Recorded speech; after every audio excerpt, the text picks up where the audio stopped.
So I'm working here on a Massey Ferguson GC 1720, and the problem is these controls here, one of they became loose, and so you can see the play in this one that I fixed yesterday is this, but this one right here, it's all over the place. And so what the problem is this right here gets loose. You can see it shifting, and it should not be doing that. When you come over and look at the one I fixed yesterday, you can see that that one stays stationary. So what's going on is underneath this is a screw, and that has become loose. And to get to this screw, it's actually pretty easy. There's not a lot to it, a couple tools and you're good to go. And so primarily what you're going to need to do is take these two bolts out. That'll lift this up, this plate right here. And to do that, you need to take out these nuts here, and starting by taking out these screws here. So the tools that I'm using is just a 13 millimeter wrench, a 10 millimeter wrench, a number 5 Allen wrench, and then I've got some thread lock that I'm going to put on that one underneath the plate, and then some grease just to grease this back up. So looking at this, the first thing I'm going to start with is taking these off and going from there. Okay, so I've loosened all of these bolts here, and once you've got them up out of the way, this just lifts right off. So now you've got these pieces that we need to work with, and what we're going to do is just simply remove these nuts. Now what you're going to do is you're going to use the 13 millimeter wrench to take the nut off, and they're going to use the 10 millimeter wrench to hold this side.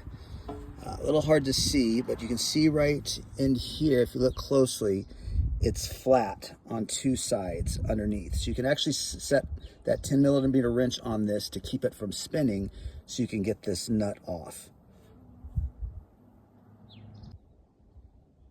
So you can see here how I've got the wrench on each side of that pin. So one there on the bolt, the 13 millimeter, and then that 10 millimeter wrench right on that side of the pin that has two flat spots that you can grab onto. For this particular one, this one slides back and forth, which is fine. So that may slide off, but you just slide it right back on, no big deal. The others didn't seem to slide off. They just came and stayed once I took them off that bolt. So I'm just going to keep repeating this process to get these bolts and pins off of these.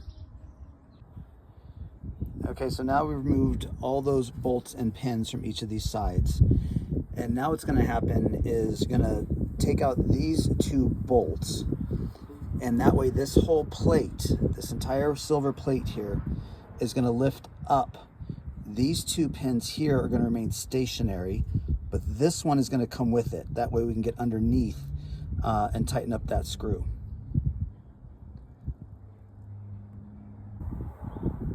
So now that we've got both of these bolts loosened up and out, I can go ahead and lift up this plate. And you can see how those two stay stationary, but this one here, that's what we need to tighten up. That's what's going to make that more solid, and going to use some Loctite on that as well. And I believe that is going to be a 4 millimeter Allen wrench. So I'll confirm that in just a second.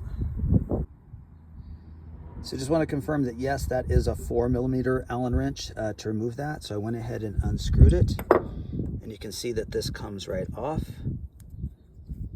And I'm going to take this up or out. I'm going to clean these plates and these parts up.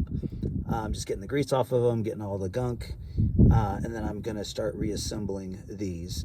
This one I'm going to use Loctite on, so hopefully that doesn't happen again.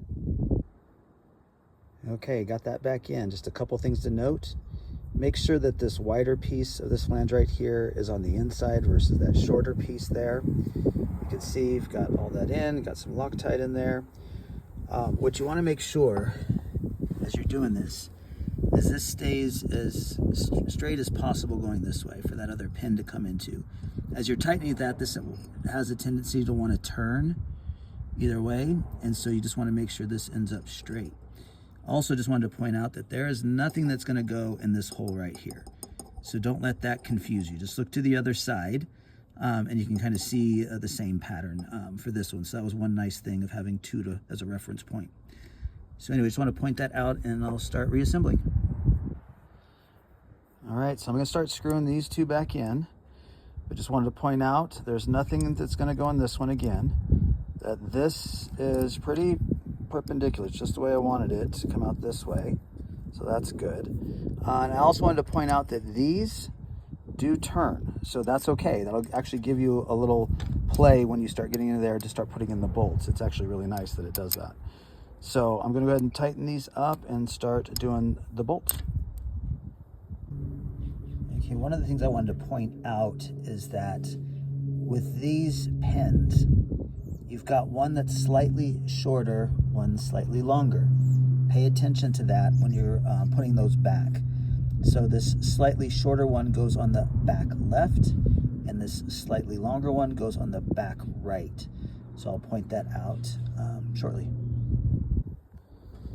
Okay, I reinstalled all these bolts and pins, and in the order I went, I found it's easiest to start with this one back right here because it swivels more. Then I went to this one, and lastly, this one right here. Just make sure that when you start putting these in, you don't put the wrong pin in, because you have to have this one here that's sliding. So just make sure to do that. So let me go ahead and get to the next step.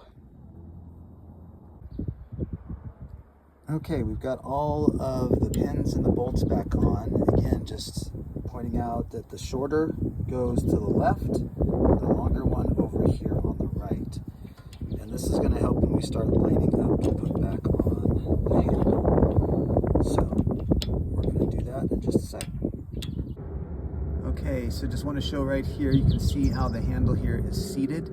So you put these up into these seats, make sure they're lined up.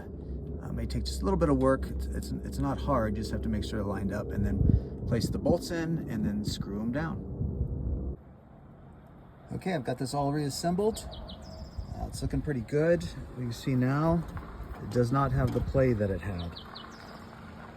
So the only thing left to do is to put on this dust cover, which just pops on, pops off after I grease it up, and then just put back on the cover, which is just these two bolts on a Massey Ferguson 2018 GC 1720.